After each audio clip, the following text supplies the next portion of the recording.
Disney just loves ruining everything. Take a look at the ice latte and the 7 random dudes from Walmart or any other thing Disney made recently. Disney is just being hard at work again, as always. Hard or hardly working? And no wonder Disney will work hard at improving the MCU, because Disney loves fixing everything. Am I right? We can all agree that this phase of the MCU was a total disaster. It was more of a disappointment than you are. I feel like the focus is on world building rather than character building. Almost all the new characters we met have the same exact character arc. It's always about the characters accepting who they are and getting new costumes every new movie. First, She-Hulk, who refused to be a superhero because apparently to her being a superhero for narcissists, orphans, and whatever else she said. That is for billionaires and narcissists and adult orphans for some reason. But a narcissist people won't sacrifice their lives to save others. That's for sure. But we can go back into attacking She-Hulk later. Then Jen, that was her name right, slowly starts accepting her powers and being a superhero, and then guess what? She gets a costume. Then we have the Falcon and the Winter Soldier, with Sam refusing to be Captain America, and then guess what? He accepts who he is, and then, that's right, he gets a new costume. Wanda and her terrorism and accepting who she is, and getting a costume. But I have to admire that WandaVision is one of the best MCU shows to exist. Not only that, but they lack creativity. There's no real overarching storyline left to drive things forward. There's no particular reason for people to stay invested in it. No character development. No plot development post-credit scene. Not only our movies are lacking connection, but they are also not adding up. No conclusion. I mean, there's literally a giant guy sticking his ass in the sky, yet no one acknowledges it. It's almost like the guy isn't big enough to attract attention, and then we got that weird ending. How many movies and shows came out after Eternals? Yet no one acknowledges the shit that happened.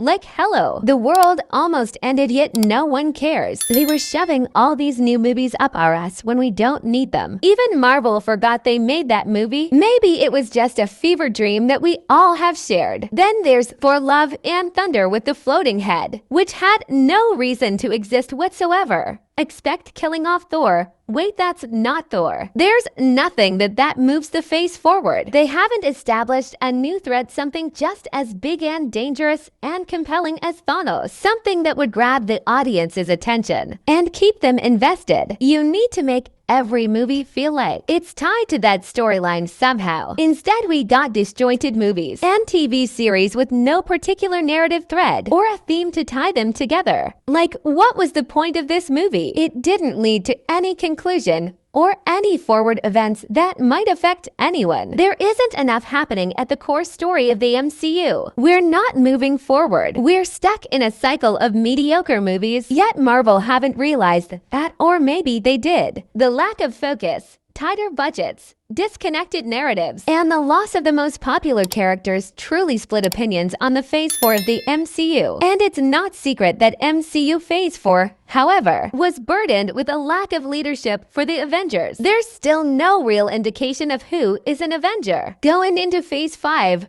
no clear villain, no clear direction in terms of where it's all going, and an overabundance of content that meanders in tone, style, and theme. Most of MCU Phase 4 movies came off more as individual pet projects rather than characters and events actually belonging in the MCU. I remember watching Spider-Man No Way Home, feeling so excited to see Andrew Garfield and Tobey Maguire both back as Spider-Man. Then we get this scene. Lazy. The cameos are just rushed and awkward. There must be a better way to show cameos instead of relying on nostalgia to attract the audience. This scene was awkward, rushed, and boring. Instead of creating a scene that will live rent-free in our heads, a scene where we will talk and remember for ages, they'd rather give us what they made. It's like they're telling their fans to shut up and eat what they made. The movie didn't stand up by itself. It is filled of forced references. I also don't understand the villain's motivation in this movie. Like, why was Electro evil in this movie? By saving the villains of other Spider-Men. It will change the reality of each Spider-Man. The movie didn't try to bring this up, but this is what could destroy the universe. The movie was a masterpiece on nostalgia.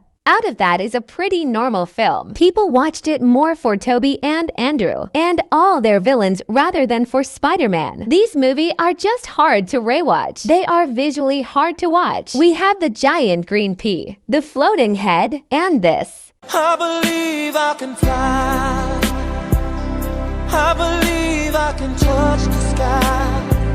I think about it every night and day. Spread my Not only do these movies and shows make no sense, but they also give you a headache. They gave me nothing but eye cancer. Marvel Studios has come under fire for quality issues. Since the beginning of Phase 4, VFX companies have slammed Marvel for overworking its artists and giving them tight deadlines to complete their work. The studio has considered forming its own Marvel in-house VFX department in response to the backlash. However, they did say that the Marvel Cinematic Universe is going to focus on quality over quantity in the coming phases, which is a good sign, and I hope they don't ruin it. Everyone knows by now why Marvel sucks, including Marvel. Marvel movies are now written from a political standpoint, focusing more on diversity and equality, especially now that Disney is getting more and more involved in the hero business. They now want to satisfy certain groups of people instead of writing new original content for them. For example, instead of writing compelling stories for strong female characters, they would rather replace most of the male iconic characters or make their successors females. Now there is a Lady Thor, Ironheart, She-Hulk, and other female characters taking succession of male characters. That's all, folks. If you enjoyed the video, like and subscribe. Thanks for watching.